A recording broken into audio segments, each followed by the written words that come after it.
Hey guys, what's up? Welcome to another episode of Through the Eyes of a Caregiver. Now that the holidays have arrived, I wanted to do an episode on how to prep for the festive season. As you all know, even though it's all exciting and we're all going to have a good time, it can be real stressful. With all the preparation, the running around and buying all the gifts, all the plans with the family and friends, coming to celebrate at your house, or even if you are traveling and having a destination vacation, what you're going to eat, and when in the world are you going to have the time for everything. Gosh, it can all be very stressful and very, very busy for both you and your patient because you're not only responsible for yourself, but for your patient too. And I say patient because even if it's a family member or a loved one that is ill, like your mom or your dad, they are still patients as they still need caregiving. So let's get to it. During the festive season, there's usually a lot of things going on and a lot of events and activities planned. And unfortunately, people that are sick, especially with lupus, may not always be able to participate because lupus is so unpredictable. This can be super stressful for patients because, of course, they would like to take part and join the family and everything. So they might have some FOMO.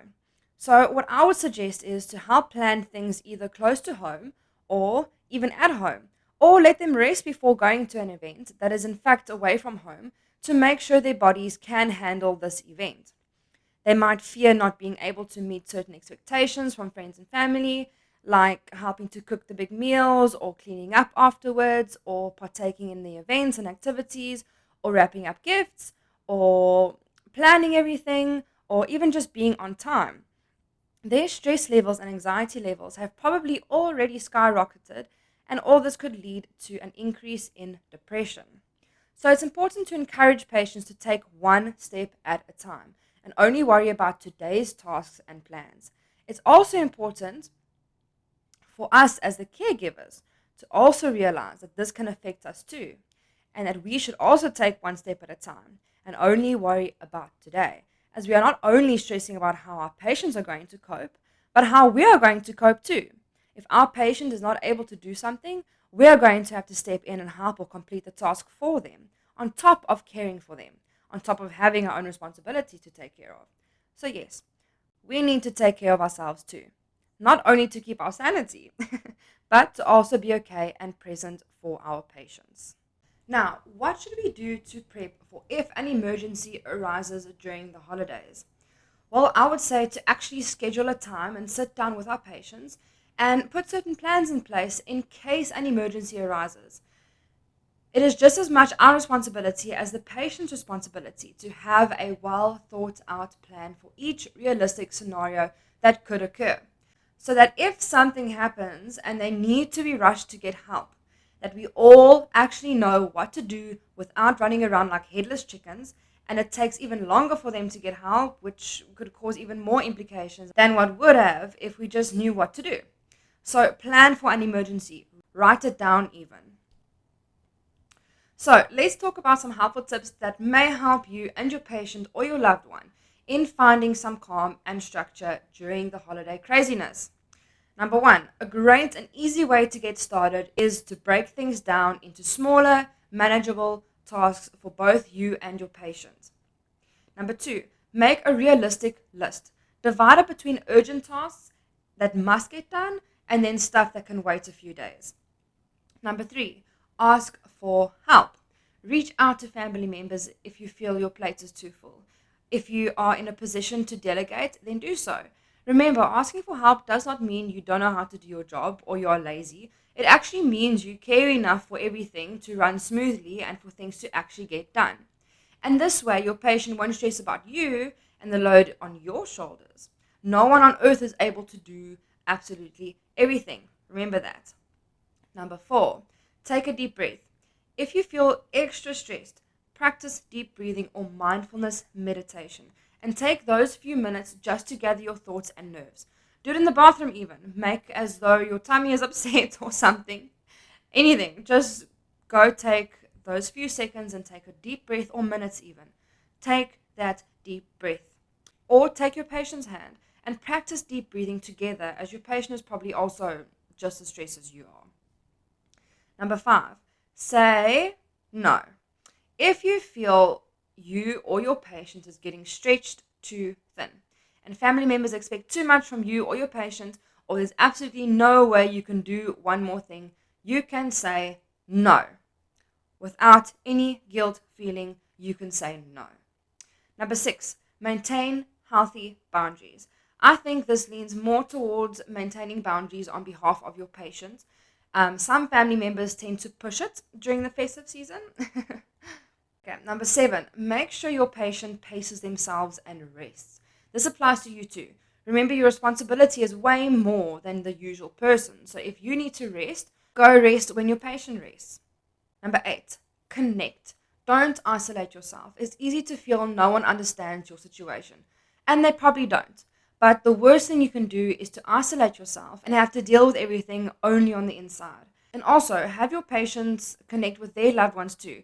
Encourage them to reach out, even if it's for a good conversation. It's good medicine for the soul for both you and them. Number 9, remember to treat yourself. Fix yourself up with your favorite snacks, or watch your favorite movie, binge on Netflix, pamper yourself, and remember to take care of yourself as well. Number 10, distract. Stay away from anything negative, whether that's the news, social media, certain people and places, or whatever else may cause too much stress or emotion. Number 11, appreciate. I think it's very easy to feel that things could be going a lot better than what they are, but try to appreciate things that could have actually been worse and find the good in everything.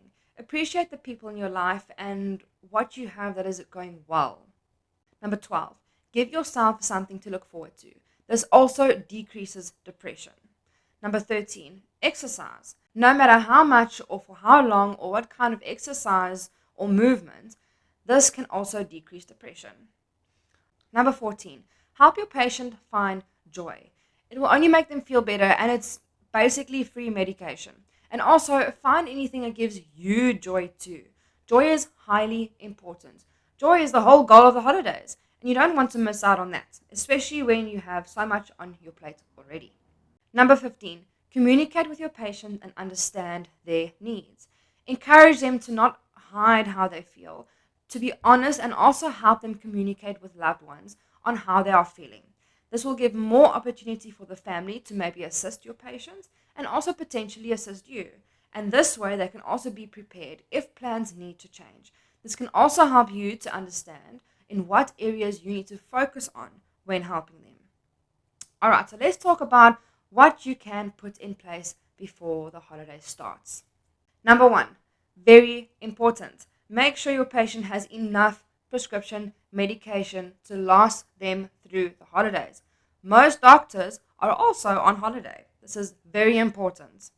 Number 2, make sure that you have all your patient's doctor's emergency contact numbers handy, and make sure you and your patient have both your IDs with you at all times.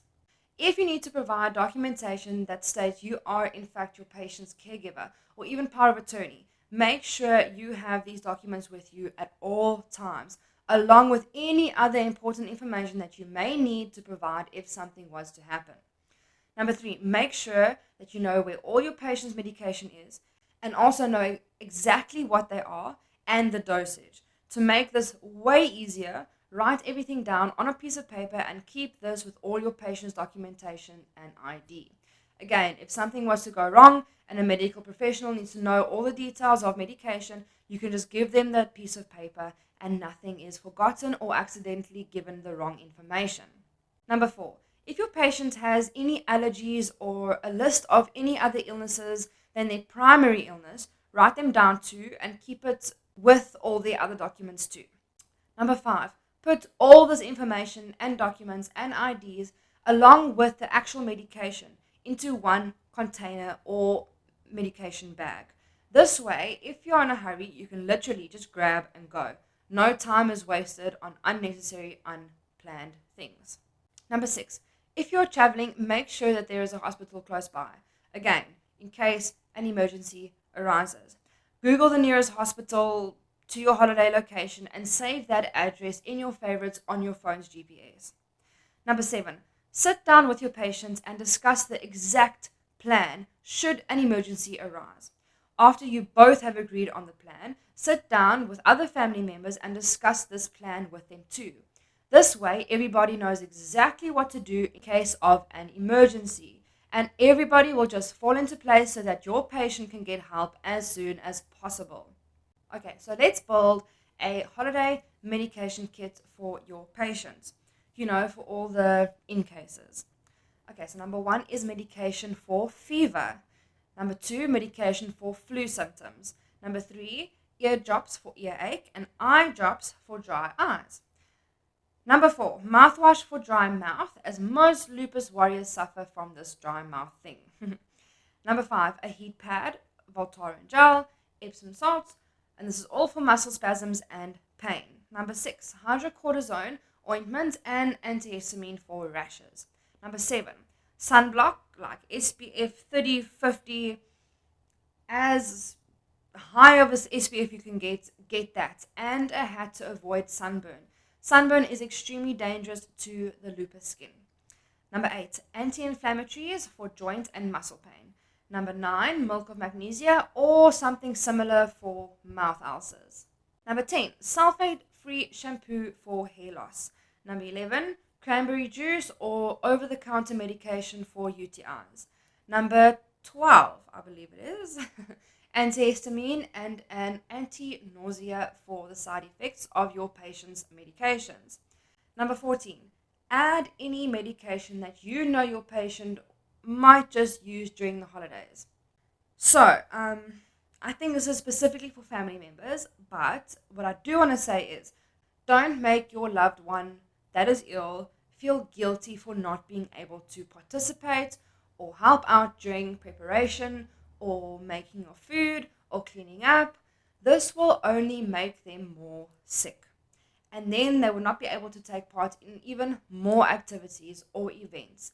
And they will actually not be able to spend any amount of time with their family.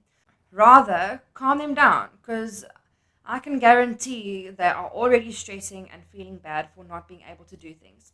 Comfort them, reassure them that it is okay and that you would rather spend time with them during the holidays than have them push their bodies into the red during preparation or cleaning up, and not being able to see them the next day or at the next event or activity.